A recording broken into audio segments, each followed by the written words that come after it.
हमारे चैनल को सब्सक्राइब करें और बेल आइकन दबाएं। भला बुरा सब भ्रम है। मैं भी एक भ्रम में जी रही थी, या ये कहूँ कि मेरे चारों तरफ सिर्फ भ्रम ही भ्रम था। और एक दिन वो सारे भ्रम टूटे और मेरी जिंदगी को मौत की चौखट पर ले गए। नमस्कार, मैं दिव्यांका त्रिपाठी दहिया क्राइम पेट्रोल सतर्क विमेन अगेंस्ट क्राइम की श्रृंखला में आपका स्वागत करती हूँ। हम सब एक खुशहाल आसान सी जिंदगी चाहते हैं, लेकिन हम ये अच्छी तरह से जानते हैं कि दुख दर्द तकलीफ हमारी जिंदगी का एक अभिन्न हिस्सा है। धूप छांव, फूल और कांटे, ये सब एक ही आयाम में पाए जाते हैं और हर इंसान को अपने हिस्से की तकलीफ से तो गुजरना ही पड़ता है। लवली शाह 16 साल की लड़की, वो कौन से भ्रम में जी रही थी? क्या कहानी थी लवली की कि उसने ऐसा कदम उठाया? लवली के साथ जो कुछ भी हुआ उसे समझने के लिए हमें सबसे पहले लवली की जिंदगी को जानना पड़ेगा। आप सभी पंचगणों से हमारी विनती है कि हमको इंसाफ दिलवाइए। ये वृंदावन सालों पहले हमसे कर्जा लिया और आज तक रकम नहीं लौटाया। जरा पूछिए इससे, कब देगा हमारे पैसे? 5,000 रुपये लिया था इनसे, सूद मिला के 14,000 वापस कर चुके हैं। और कितना दें हम बताइए? लेकिन 11,000 रुपये अभी भी बाकी हैं। पाई पाई का हिसाब रखे हैं, पूछ लो इनसे। वृंदावन, सम्राट जी ने अपने सारे कागज दिखाए हैं, रकम तो तुम्हें लौटानी पड़ेगी। देखिए, अगर देना है तो आपको मालूम है कि खेती बाड़ी का क्या हालत चल रहा है, थोड़ा बखत दीजिए तो कोशिश नहीं नहीं करते नहीं, पंच परमेश्वर, आप लोग इसकी बातों में मत आइए, फैसला सुनाइए अपना।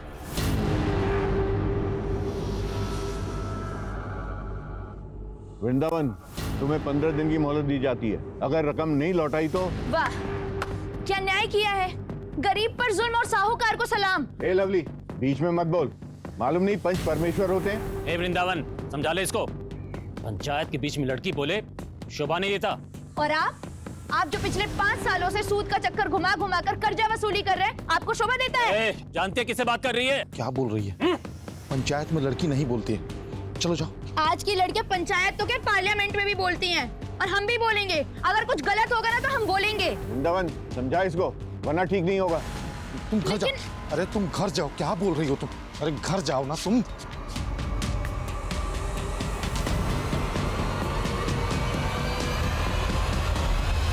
लवली, खाने पर गुस्सा मत निकाल।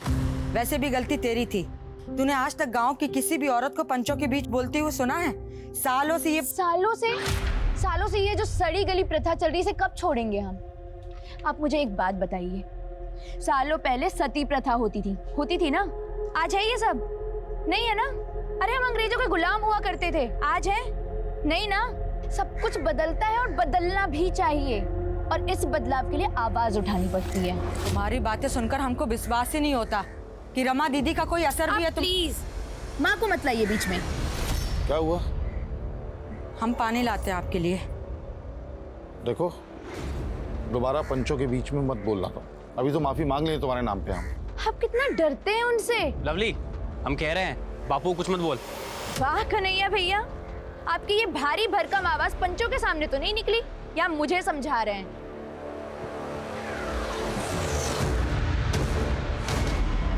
Insulating supporting medium, construction of Van de Graaff generator. तो चलिए, वैन डी ग्राफ जनरेटर का नाम वैन डी क्यों रखा गया, कौन बताएगा?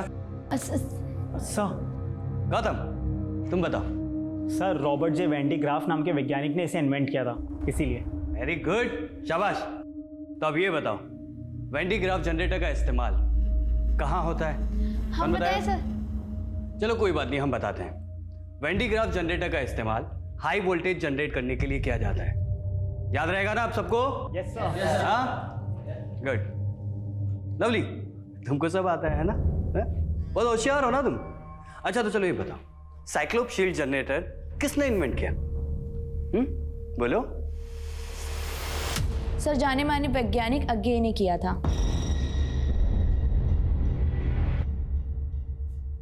तकलीफ मत कीजिए सर, अज्ञे वैज्ञानिक नहीं बल्कि कवि हैं। आपको फिजिक्स आती है, लेकिन फिजिक्स पढ़ाना नहीं आता। चुप करो। और इस सेमेस्टर के सारे चैप्टर अगली बार 3 बार लिख कर लेके आना अगली क्लास में, नहीं तो कोचिंग क्लास में बैठने नहीं देंगे। जाओ, दफा हो जाओ। जाती हो या फिर से सस्पेंड होना है?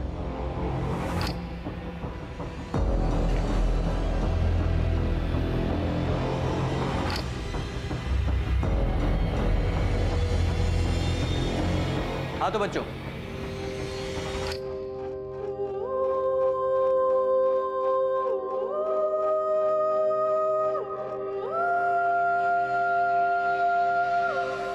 लवली, तुमने रमा दीदी से पैसे क्यों मांगे? माँ है वो हमारी, अब मांग लिए तो क्या हो गया? वो कुछ कहती नहीं है तो ठीक है, लेकिन वो भी कोई रईस नहीं है कि तुम उनसे जब चाहे खर्चा करवाती रहो। आपकी प्रॉब्लम क्या है? आपको तो पैसे देने नहीं है ना? और अगर मेरे माँ बाप दे रहे हैं तो आपको क्या परेशानी हो रही है? देखो बेटा, इंसान को उतना ही पैर फैलाना चाहिए जितना चादर होता है। अब तुम यहाँ रहती हो, हमारा जिम्मेदारी है, और हमारे पास ज्यादा पैसा नहीं है। फिर से हाथ खड़े कर दिए ना? बेटा लवली, ज्यादा मत बोलो तुम। बोलेंगे हम, ऐसे बेबसी की जिंदगी नहीं जी सकते हम। ये मत करो, वो मत करो, सपने मत देखो। अरे तंग आ चुके हैं हम, घुटन होने लगी है हमें। ऐसे जीने से अच्छा ना लगता मर ही जाए। और वैसे भी आप दोनों को ना कोई फर्क नहीं पड़ता हमारे होने ना होने से। एक काम करते हैं, मर ही जाएंगे आज हम। अरे लवली, लवली।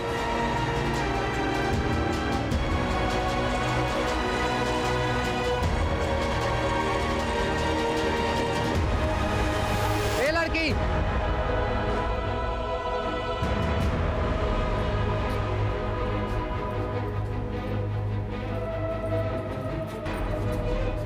लवली अभी तक नहीं आई? सुषमा, तूने लवली को देखा क्या? रोज शाम को इस समय तक कोचिंग क्लास से आ जाती है। नहीं, हमने तो नहीं देखा लवली को।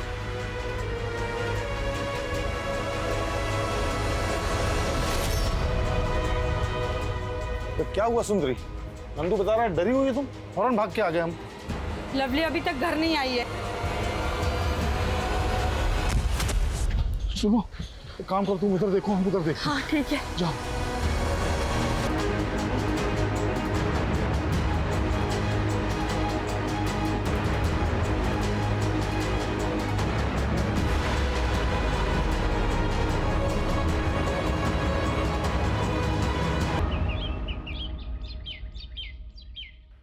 वृंदावन, लगता है अब हमें पुलिस में खबर कर देनी चाहिए। पुलिस नहीं।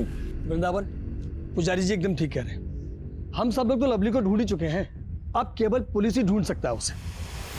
भैया, पुलिस तक बात पहुंचेगा तो बहुत बदनामी हो जाएगा हमारा।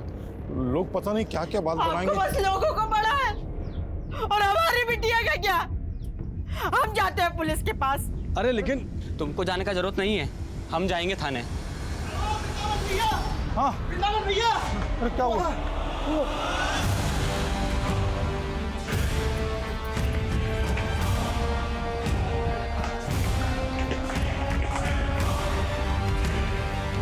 लवली,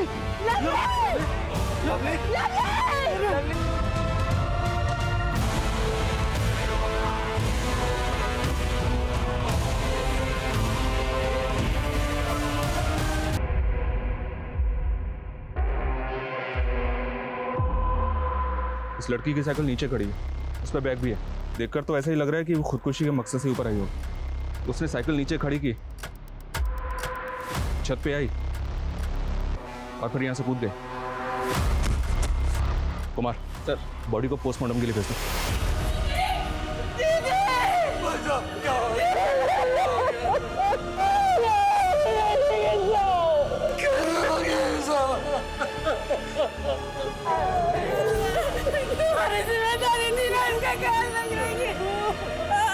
दीदी, हमको नहीं मालूम था कि लवली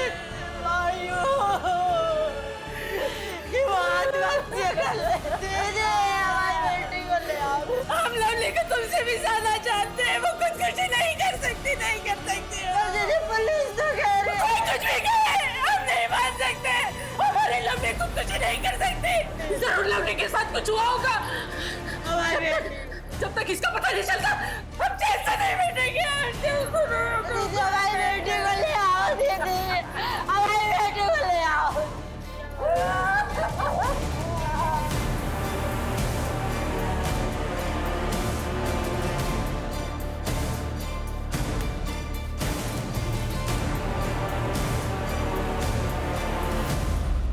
देखिए रमा जी, आपकी भावनाओं को हम समझ सकते हैं, लेकिन आपको क्या लगता है, आप क्या कहती हैं, ये सब बातें कानून के सामने मायने नहीं रखती। कानून के लिए मायने रखते हैं सबूत। सबूत क्या कहते हैं, पोस्टमार्टम रिपोर्ट क्या कहती है। और पोस्टमार्टम रिपोर्ट के मुताबिक लवली ने सुसाइड किया था। अब आप लोग लवली की डेड बॉडी ले जाइए और उसका अंतिम संस्कार कीजिए। नहीं, जब तक दोबारा जांच नहीं होगी हमारे लवली के शरीर का अंतिम संस्कार नहीं होगा। रमा बिल्कुल ठीक बोल रही है। लवली का शरीर तभी राख होगा जब उसके साथ इंसाफ होगा। मौत पर इंसान का कोई बस नहीं चलता, लेकिन जिंदगी के फैसले इंसान खुद लेता है। लेकिन शायद ये भी एक भ्रम है। मेरी किस्मत का फैसला हमेशा दूसरों ने लिया, हमेशा। घटना स्थल पे मिले सबूत, पोस्टमार्टम की रिपोर्ट सब यही दर्शा रहे थे कि लवली ने आत्महत्या की थी।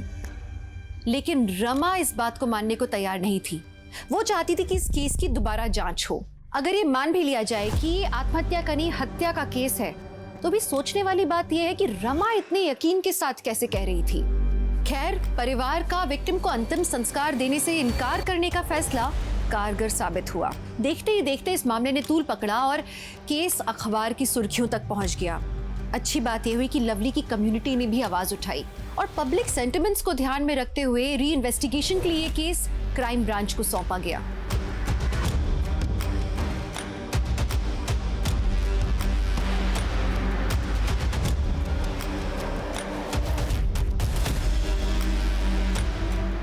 पोस्टमार्टम रिपोर्ट के मुताबिक लवली ऊंचाई से गिरी और जमीन पर सर टकराने से उसकी मौत हुई। लोकल पुलिस की रिपोर्ट में भी यही लिखा है सर।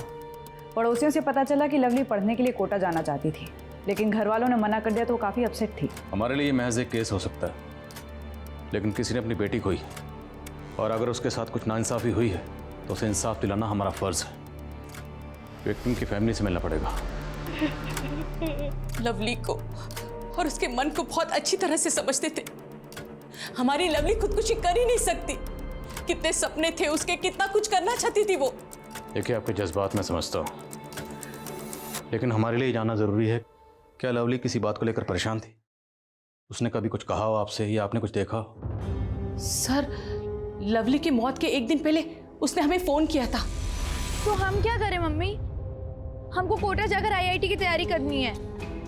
मम्मी, हमारा सपना है कि हम देश के सबसे अच्छे इंजीनियरिंग कॉलेज में पढ़ें, कुछ करें। हमने कहा ना, हम उनसे बात करेंगे, वो मान जाएंगे। मम्मी, लेकिन तब तक फॉर्म भरने की डेट निकल जाएगी। सिर्फ 6,000 रुपए चाहिए। हम भिजवाते पैसे, अभी भिजवाते। Thank you mummy, thank you thank you. उसी दिन लवली ने कोटा के किसी इंस्टीट्यूट का फॉर्म भरा था, कितना खुश थी वो। तो लवली को कोटा भेजने के लिए आप लोग भी राजी थे? हाँ साहब, लवली की खुशी से बढ़कर हमारे लिए कुछ नहीं था साहब। आप ही सोचिए ना सर, अगर लवली किसी बात को लेकर हताश थी तो एक दिन पहले वो कोटा का फॉर्म क्यों भरती? देखिए, आपकी बात मैं समझता हूँ, लेकिन पोस्टमार्टम रिपोर्ट तो यही कहती है कि उसने खुदकुशी की थी। तो आप भी यही मानते हैं कि हमारी लवली ने खुदकुशी की? देखिए, जब तक हमारी तहकीकात पूरी नहीं हो जाती हम कुछ नहीं कह सकते। हम इस केस की तहकीकात फिर से करेंगे, फिर देखते हैं।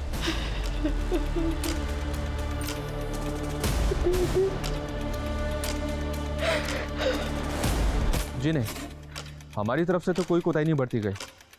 पता नहीं लवली के परिवार वाले इतना हंगामा क्यों मचा रहे हैं। लेकिन मुमकिन है आपकी तहकीकात में कोई कमी रह गई हो। हाँ, सिर्फ एक कमी रह गई। हमने लवली के परिवार पर उसे सुसाइड के लिए उकसाने का चार्ज नहीं लगाया था। अब सुसाइड करने की कोई तो वजह होगी। उसके नेबर ने हमें बताया था कि लवली के उसके परिवार से अक्सर झगड़े होते थे। परसों शाम लवली के घर बड़ा हंगामा मचा था। लवली को कोटा पढ़ने जाना था। कौन जाने यही वजह रही हो लवली की आत्महत्या करने की। अच्छा यादव, हाँ, विसरा जांच करवाना चाह रहे हैं, आपको कोई एतराज़ तो नहीं ना? जी नहीं, मुझे कोई एतराज़ नहीं है, आप करवाइए।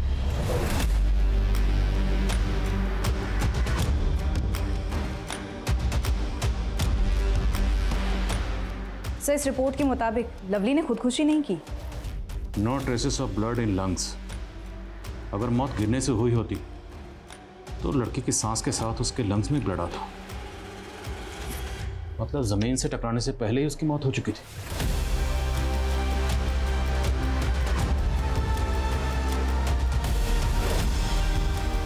लवली साहू 10 बजे कोचिंग इंस्टीट्यूट पहुंची और तकरीबन 1 बजे वहां से निकली। सर, हमारे पास विटनेस है। जिसने लवली को वहाँ से लौटते वक्त देखा था। तो मतलब साफ है, लवली के साथ जो भी हुआ इंस्टीट्यूट से लेकर घर के रास्ते के बीच में ही हुआ। सर, लोकल पुलिस का जो विटनेस है लक्ष्मण, उसका कहना था कि जब लवली से उसकी टक्कर हुई तो वो काफ़ी परेशान लग रही थी और हड़बड़ी में कहीं जा रही थी। तो मतलब लवली के साथ उस दिन कोचिंग क्लासेस में कुछ हुआ होगा। हम शुरुआत वहीं से करें। सर,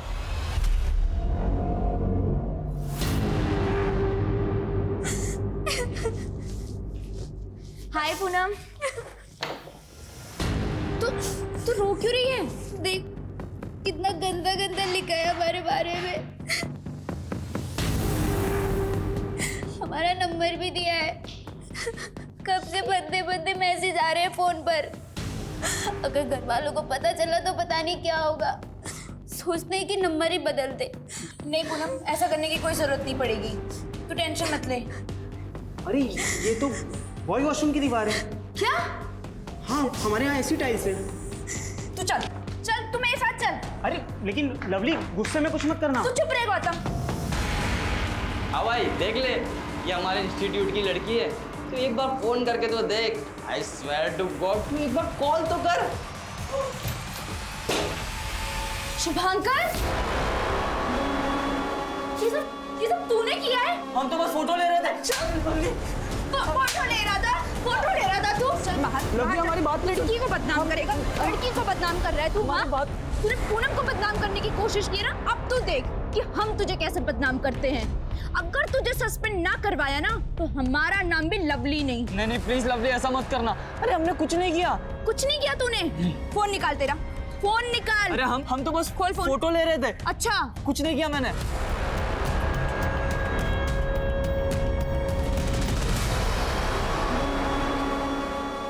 हाय लवली,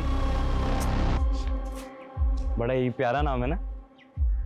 दीपक हमारे रास्ते से। अरे सुनो तो सही, गुस्सा क्यों हो रही है? कसम से गुस्से में ना तुम और भी लवली लगती हो। भाई भाभी जी इसलिए नाराज हैं क्योंकि पूनम पे तो हमने पूरी दीवार लिख दी, इनके लिए हमने कुछ लिखा नहीं, इसीलिए बस। हटो यहाँ से तुम लोग। दीवार क्या, पूरा कमरा लिखना पड़ेगा इस लवली के लिए।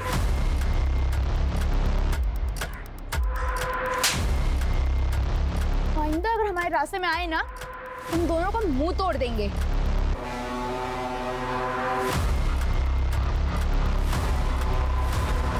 सर, बॉयज़ टॉयलेट वाले इंसिडेंट के बाद लवली ने शुभांकर को सस्पेंड करवा दिया था, लेकिन जब दीपक और सुनील के साथ झगड़े की खबर मैनेजमेंट वालों को पता चली तो लवली को भी 1 हफ्ते के लिए सस्पेंड कर दिया। और 1 हफ्ते बाद वो लौट के आई तो उसका पूरा प्लान ही बदला हुआ था। प्लान बदला हुआ था? जी सर, लवली IIT की तैयारी के लिए कोटा जाना चाहती थी और हमने उसको आखिरी बार तब देखा था जब वो और गौतम मिलके कोटा का फॉर्म भर रहे थे। गौतम कहाँ मिलेगा? वो तो उसी दिन कानपुर चला गया था, अब तक नहीं लौटा। अच्छा, आप और लवली इंस्टीट्यूट के बाद घर एक साथ जाते थे ना? जी सर, पर आधे रास्ते तक ही साथ जाते थे। लवली का घर अलग पड़ता है और हमारा अलग, तो एक मोड़ के बाद हम अलग हो जाया करते थे। हाँ, इस लड़की को देखा है साइकिल से जाते हुए। 2 लड़कों के साथ झगड़ा भी हुआ था इसका। लवली कहाँ जा रही हो? हम छोड़ दें क्या? रास्ता छोड़ हमारा, तुम हटो हमारे रास्ते से। तुम छोड़ देते हैं ना, छोड़ देते हैं ना। क्यों पकड़ रहे हो? दीपक, चल। क्या हुआ बेटा? कुछ नहीं हुआ है। कौन थे वो दोनों लड़के? जानते उनको? सर, हम जानते तो नहीं है, लेकिन हाँ, लाल रंग की बाइक से आए थे। पूनम, वो जो 2 लड़के दीपक और सुनील उस दिन लवली को परेशान कर रहे थे, क्या उनके पास कोई बाइक है? हाँ सर, दीपक के पास बाइक है, वो भी लाल कलर की। रहते हैं कहाँ दोनों? एड्रेस मालूम? नहीं सर, घर नहीं पता, पर इतना पता है कि हमारे इंस्टीट्यूट में पढ़ते हैं।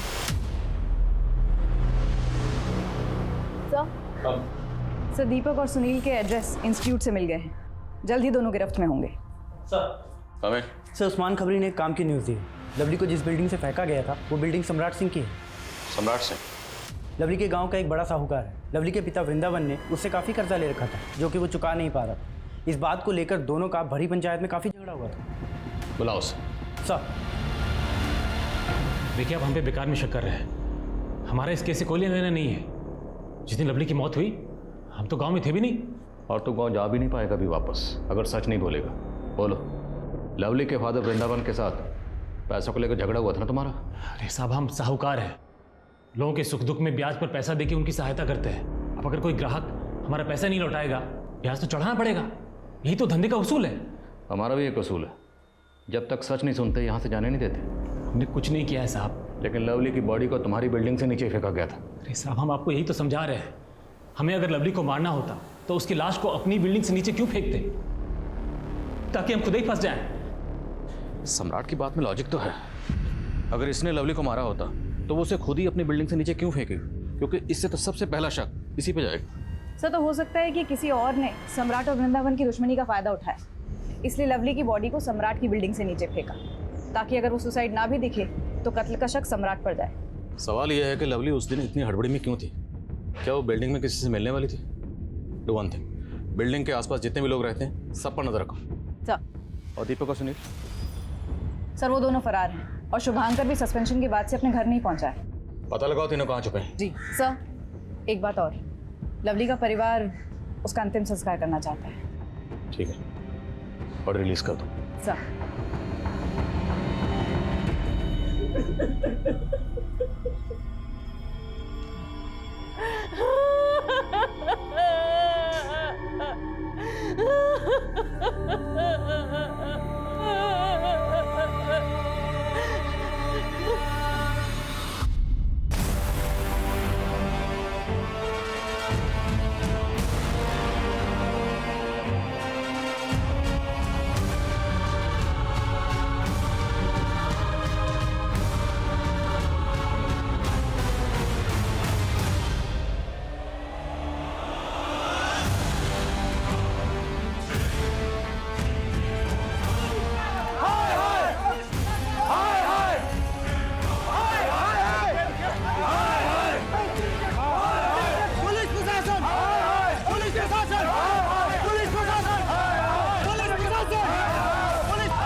एक मिनट, शांत हो जाइए, शांत हो जाइए। बात क्या है? अब ये ढोंग बंद कीजिए इंस्पेक्टर साहब।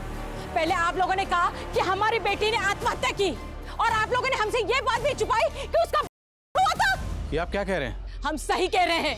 हमने अपने आंखों से देखा इसके शरीर पे जख्म के निशान। देखिए, जरूर आप लोगों से कोई गलतफहमी हुई। कोई गलतफहमी नहीं हुई है, हमसे गलती हुई जो हमने सोच लिया कि आप इस वक्त जांच करेंगे। आप पे भरोसा कर लिया, हमसे गलती हुई है। देखिए, शांत हो जाइए, शांत हो जाइए। मैं वादा करता हूँ, अगर जरूरत पड़ी तो हम फिर से पोस्टमार्टम करवाएंगे। अरे हमारी बेटी के शरीर के साथ और कितना खिलवाड़ करोगे आप लोग? कितनी बार चिरबाड़ करोगे हमारी बेटी के शरीर के साथ? पुलिस प्रशासन! पुलिस प्रशासन! पुलिस प्रशासन! पुलिस प्रशासन! पुलिस प्रशासन! पुलिस इन्वेस्टिगेशन एक मजाक बनकर रह गया था। पहली इन्वेस्टिगेशन रिपोर्ट में यह आया था कि लवली ने आत्महत्या की थी। विसरा रिपोर्ट ने यह दावा किया कि पहले लवली को मारा गया, फिर बिल्डिंग से फेंका गया, और अब पता लग रहा था कि लवली के प्राइवेट बॉडी पार्ट्स पे जख्मों के निशान थे। उसका रेप हुआ था, और ये बात किसी रिपोर्ट से नहीं बल्कि लवली के परिवार से पता लगी उसके अंतिम संस्कार के ठीक पहले। लोकल पुलिस और क्राइम ब्रांच की मंशा और क्षमता दोनों पे उंगलियां उठ रही थीं। प्रशासन ने लोगों के आक्रोश से बचने के लिए बॉडी को तीसरी बार पोस्टमार्टम के लिए भेजा, और जब रिपोर्ट सामने आई लोगों के होश उड़ गए। लवली का गैंगरेप हुआ था। आखिर इतनी बड़ी चूक हो कैसे सकती? दीज आर द प्रोफेशनल्स जिनको पोस्टमार्टम जैसे सीरियस जॉब का जिम्मा दिया गया। सर, मैंने पोस्टमार्टम रिपोर्ट दोबारा पढ़ी। पहले लवली के साथ गैंगरेप हुआ और फिर गला घोटकर उसको मार दिया गया। सर, लेकिन एक बात नहीं समझ में आ रही कि लवली के प्राइवेट पार्ट्स पर रेपिस्ट के डीएनए ट्रेसेस कैसे नहीं मिले? शायद रेपिस्ट ने प्रोटेक्शन यूज किया होगा। सब कुछ बड़ी प्लानिंग के तहत किया गया। लड़की को बिल्डिंग तक अकेले बुलाना और फिर मर्डर को सुसाइड दिखाना और वृंदावन और सम्राट के झगड़े का फायदा उठाना, ये किसी शातिर खिलाड़ी का काम है।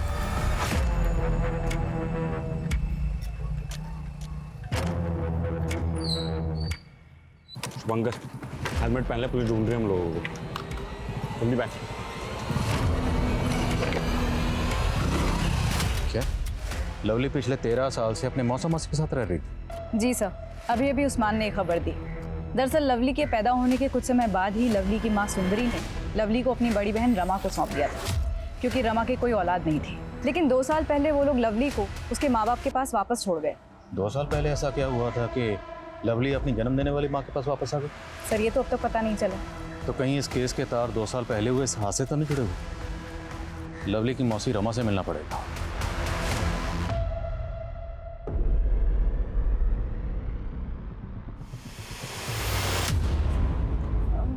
मम्मी 1 गिलास दूध मिलेगा? क्या बात है, आज खुद से दूध मांगा? लाती हूँ।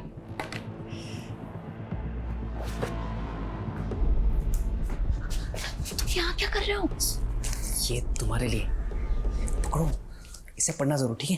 मैं चलता हूँ, बाय। लवली, लो बेटा दूध पी लो। मुझे दूध नहीं अच्छा लगता, आप पी लीजिए। हाँ? अरे कहाँ जा रही हो? अरे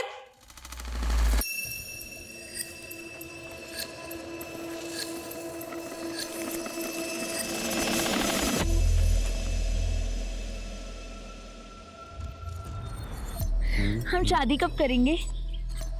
जब तू ना 18 साल की हो जाएगी, यानी 4 साल बाद। 4 साल? नहीं, मैं इतना वेट नहीं कर सकती। अरे लवली, तुम्हें पता है हमारा दिल क्या करता है कि हम तुम्हें अभी के अभी घर से यूं भगा के लेके जाएं। सच्ची? भगा के ले जाएगा? भगा के ले जाएगा? से निकले नहीं है। शादी करना मत तुम्हारा, भाग यहाँ से। भी कम नहीं है। चल चल, आज तुझे बताता हूँ। चल। लवली, हम जानते हैं हमारे माँ बाप हमारे प्यार को नहीं समझेंगे, वो नहीं होने देंगे हमारी शादी। हमारे माँ बाप ने तो हमें कमरे में बंद करके रखा है, हम तो भाग भी नहीं सकते। हम क्या करें विवेक? हम अगर साथ में जी नहीं सकते तो साथ में मर तो सकते। मरने के बाद हम लोग अगले जन्म में मिलेंगे। तुम सही कह रहे हो विवेक, मरने के बाद हमें कोई अलग नहीं कर पाएगा।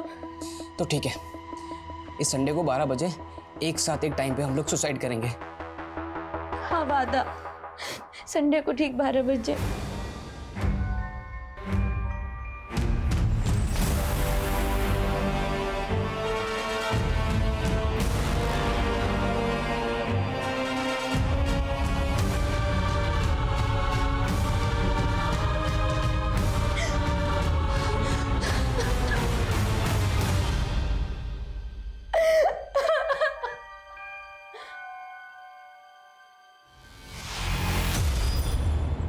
विवेक को बचाना होगा।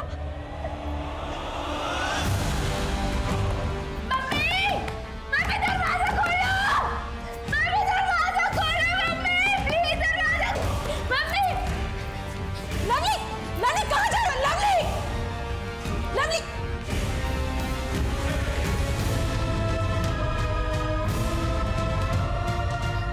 लवली,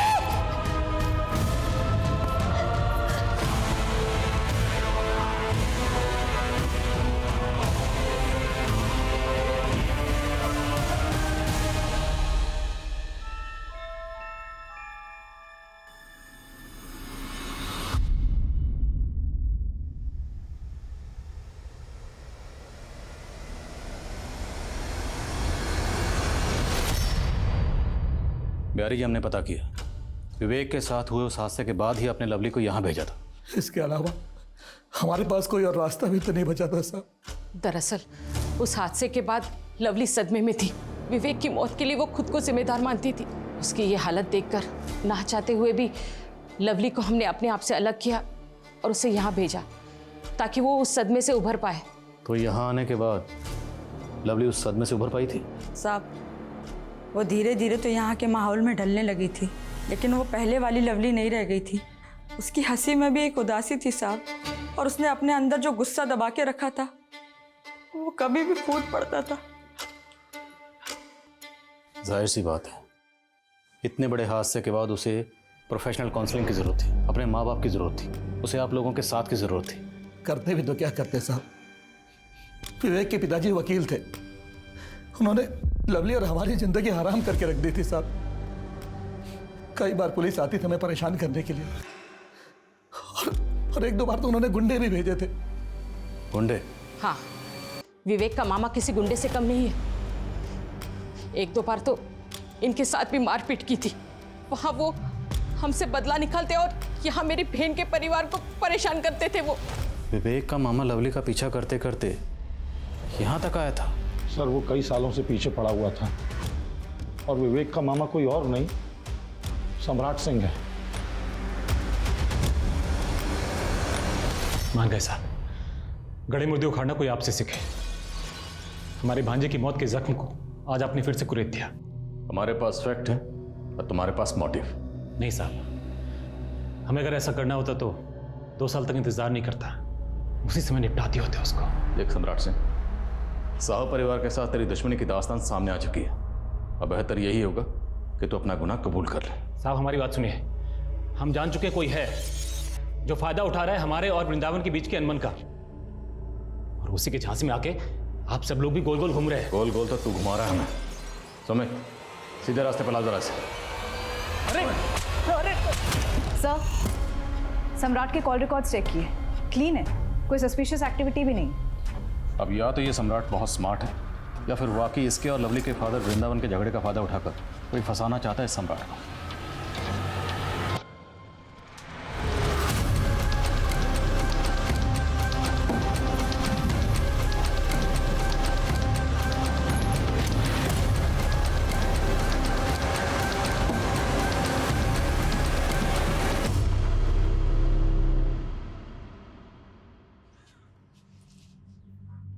सुंदरी, लो कुछ खा लो। कब तक अपने आप को सजा देती रहोगी? नहीं दीदी, सजा तो उसको मिली है, ऐसी घिनौनी मौत। हम सब उसके गुनहगार हैं दीदी। ऐसे क्यों बोल रही हो? इसमें तुम्हारी कोई गलती नहीं है। गलती तो उसकी भी नहीं थी दीदी, फिर भी हमने उसको सजा दी, उसको हमने आज से अलग कर दिया दीदी। कभी उसको अपने पास प्यार से बैठाकर समझाया तक नहीं। लवली, इतनी देर क्यों हो गई आने में बेटा? पढ़ाई कर रहे थे इसलिए देर हो गई आने में। और आप हमारी इतनी फिक्र क्यों करती हैं? जब तुम माँ बनोगी ना तब तुम्हें समझ में आएगा कि हम तुम्हारी इतनी फिक्र क्यों करते हैं। अगर आपको इतनी फिक्र होती ना हमारी, तो 11 महीने की उम्र में अपने आप से दूर नहीं करती आप हमें। और हाँ, माँ सिर्फ एक होती है और हमारी माँ आपकी बहन है, आप नहीं है। को तुझसे लेते वक्त ये वादा किया था कि उसे 2 माओं का प्यार मिलेगा, लेकिन देख हम में से कोई भी उसकी माँ नहीं बन पाए। सर, लवली के कोचिंग इंस्टीट्यूट की फ्रेंड पूनम आपसे मिलने आई। बोला? फोकस। सर, मुझे आप लोगों को एक बात बतानी थी, पर मेरा नाम नहीं आना चाहिए। बोलो, आपका नाम सामने नहीं आएगा। सर, वो हमारे इंस्टीट्यूट के physics teacher Arvind Gupta sir, वो आए दिन लवली को ह्यूमिलेट करते रहते थे। साफ नजर आता है कि उन्हें लवली से प्रॉब्लम है। तो आपने कभी लवली से पूछा नहीं था वो ये सब क्यों टॉलरेट कर रही थी? पूछा था सर, तब उसने बताया कि वो उसके पुराने शहर में टीचर थे और वो उनसे प्राइवेट ट्यूशन लेती थी। पर एक दिन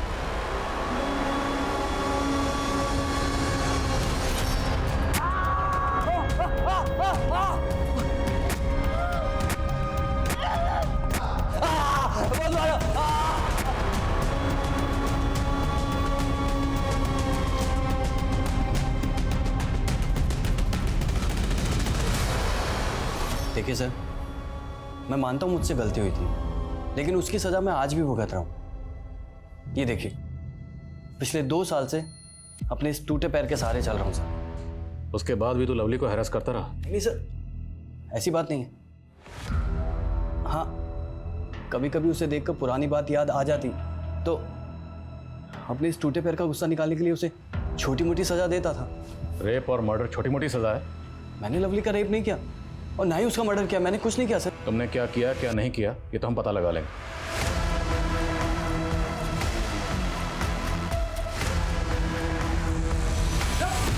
अरे कौन आप लोग? यार मैंने कुछ नहीं किया मैडम। सर नहीं सर, मत मारिएगा। हम कसम खाकर कहते हैं कि हमने कुछ भी नहीं किया। हमारी बस इतनी सी गलती थी कि हम गलत वक्त पर गलत जगह थे। लेकिन अब तो सही वक्त और सही जगह पर है, सच बोल। लवली ने जो हम पर इल्जाम लगाया था वो गलत था, और पूनम के बारे में भी हमने कुछ भी नहीं लिखा था दीवार पर। हम तो बस अपनी फोटो खींचने की लालच नहीं रोक पाए। लेकिन सर तभी लवली वहाँ आ गई और उसने हमें सस्पेंड करवा दिया। इसलिए तूने उसको मार दिया? नहीं सर, लवली तो शेरनी थी, हम तो उसके पास से गुजरने में भी डरते थे। हम क्या उसे मारेंगे? तो इतने दिनों से छुपा हुआ क्यों था? सर अपने पापा के डर से। उन्होंने तो आपकी बातें सुनकर मान ही लिया था कि हम ही खूनी है। सर हमारे पापा बड़े गुस्सैल है, अगर घर जाते तो हमारी खाल उधेड़ देते। सर दीवार पर पूनम के बारे में दीपक और सुनील ने लिखा था, लेकिन फंसे हम। तो दीपक और सुनील को जानता है? जी सर। कहाँ मिलेंगे दोनों?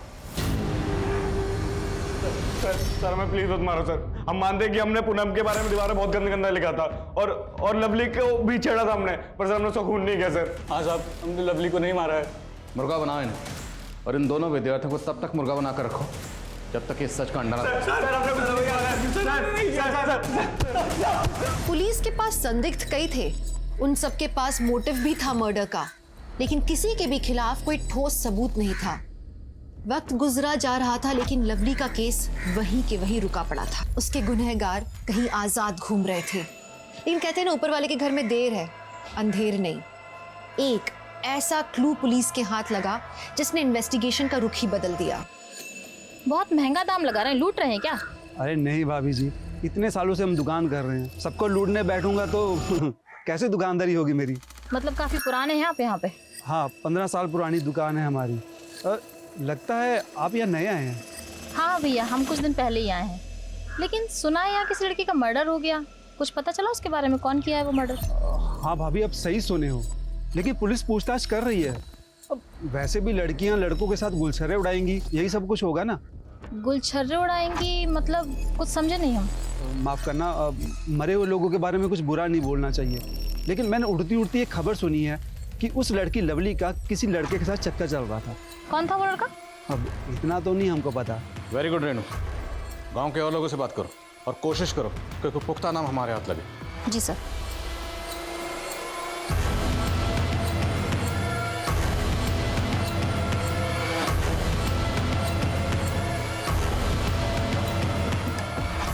कम लवली के कॉल रिकॉर्ड्स चेक किए, एक नाम मिला है, लेकिन दोनों के बीच ज्यादा बातचीत नहीं होती, इसलिए अफेयर जैसा कुछ नहीं लग रहा। फिर भी उठाओ sir, let's take a chance. Sir हम सच कह रहे हैं सर, लवली के साथ हमारा कोई अफेयर नहीं था सर। लड़का लड़की घूमने लगते तो सर सब लोग बातें बनाने लगते। सर लवली तो हमारी राखी सिस्टर थी सर, बहन मानते थे सर हम उसको।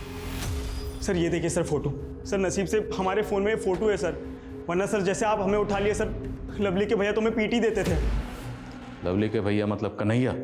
हाँ सर, उनको लगता था कि हमारे बीच में कुछ अफेयर चल रहा है, तो वो अपने साथ ही लेके आए थे हमें पीटने के लिए। अगली बार से हमारी बहन के आसपास भी दिखे ना तो टांगे तोड़ देंगे तुम्हारी। हम मिलेंगे क्योंकि हमने कुछ गलत नहीं किया है। ये देखो, हमारी कोई बहन नहीं है ना, तो हम लवली को बहन मानते हैं। लवली ने राखी बांध दी हमें, अब यकीन आया आपको? पूजा, एक पॉइंट मेरे जहन में बार बार चल रहा है, लेकिन उसे सपोर्ट करने के लिए हमारे पास कोई एविडेंस नहीं है। कौन सा पॉइंट सर?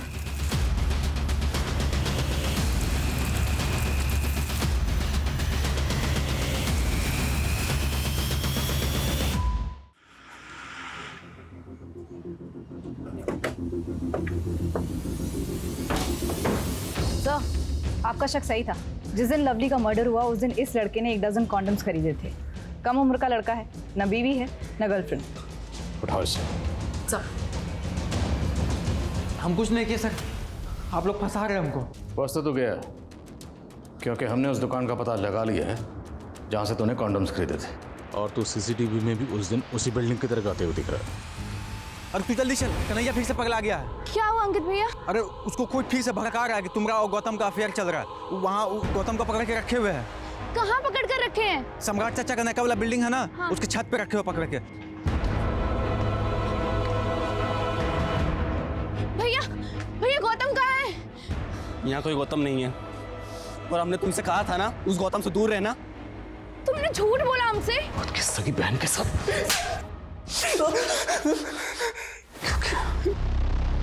क्यों किया? देख भैया कन्हैया, कहने में तो बहुत बुरा लगता है, लेकिन ये लवली के चाल चलन बिल्कुल भी ठीक नहीं है। वहां पर विवेक, अब यहाँ पर गौतम। विवेक तो मर गया, मुझे लगता है अब गौतम के मरने की बारी है। तू डरता है किसी से? डरते नहीं है ताऊ, लेकिन बहन है वो हमारी। अबे तेरी माँ और तेरी मौसा की नाजायज औलाद है वो। क्या बक रहे हो ताऊ ये? तभी तो उसके पैदा होते तेरे बाप ने तेरी मौसी को सौंप दिया था उसे। बताता हूँ, हमने कन्हैया को झूठी कहानी सुनाई थी साहब। खुद के भाई के बच्चों के साथ तुम्हारी क्या दुश्मनी थी? दुश्मनी हमारी बच्चों के साथ नहीं, उनके बाप के साथ थी। उसने चालाकी से हमारी एक उपजाऊ जमीन का टुकड़ा हमसे हथिया लिया साहब। इसलिए मैंने सोचा कि घर के चिराग से घर को आग लगा देता हूँ। इसलिए हमने कन्हैया के अंदर लवली के खिलाफ जहर भरना शुरू कर दिया साहब। तेरी बेटी जैसी भतीजी, उसके साथ ये घिनौनी हरकत क्यों की? जो चला गया वो तो लौट कर नहीं आएगा, फिर इंसाफ का क्या मतलब? इंसाफ भी एक भ्रम है, लेकिन ये भ्रम बना रहना चाहिए, क्योंकि इंसाफ उन्हें सुकून देता है जो पीछे रह गए। लवली के साथ जो हुआ उसने न सिर्फ इंसानियत पर बल्कि उस रिश्ते पर भी धब्बा लगा दिया जिसे हम पवित्र मानते हैं। नफरत स्लो पॉइजन की तरह होता है। जब एक इंसान अपनी आंखों में गुस्सा और दिल में गुबार लेके चलता है तो नतीजा सिवाय तबाही के कुछ नहीं होता। सुदामा को अपने भाई वृंदावन से नाराजगी थी जो नफरत में बदल गई। फिर उसने शतरंज की बिसात बिछाई और वृंदावन के बेटे को ही मोहरा बना दिया। लेकिन इसमें लवली का क्या दोष था?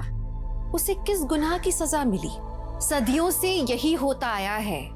लड़ाई किसी की भी हो, नफरत किसी की भी हो, औरत ही हमेशा पिसती आई है। किसी से बदला लेना हो, उसे सबक सिखाना हो, तो अक्सर वार उस शख्स पर नहीं, उसकी बीवी, बेटी, बहन या गर्लफ्रेंड पे किया जाता है।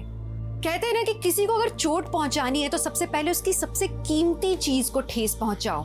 तो ऐसे औरत को चीज समझकर, वजूदहीन समझकर उसे कुचल दिया जाता है। एक मर्द की दूसरे मर्द से लड़ाई, लेकिन सबसे पहले औरत ने गाली खाई, औरत ने जान गंवाई। इस तरह से औरत को वजूदहीन, व्यक्तित्वहीन समझना, यही सबसे बड़ी और सबसे गंदी सोच है। तो बात बार बार वहीं आकर रुक जाती है। हर बार मैं यही बात कहती हूँ कि जब तक हम अपनी सोच को नहीं बदलेंगे तब तक औरतों के खिलाफ हो रहे क्राइम्स नहीं रुकेंगे। तो चलिए, मैं दिव्यांका त्रिपाठी दहिया इसी नोट पे आपसे लेती हूँ विदा। फिर मिलूंगी एक और सच्ची, हैरत अंगेज करने वाली कहानी के साथ। देखते रहिए क्राइम पेट्रोल सतर्क, विमेन अगेंस्ट क्राइम। एक औरत पर वार, अब हर औरत का भार। जय हिंद।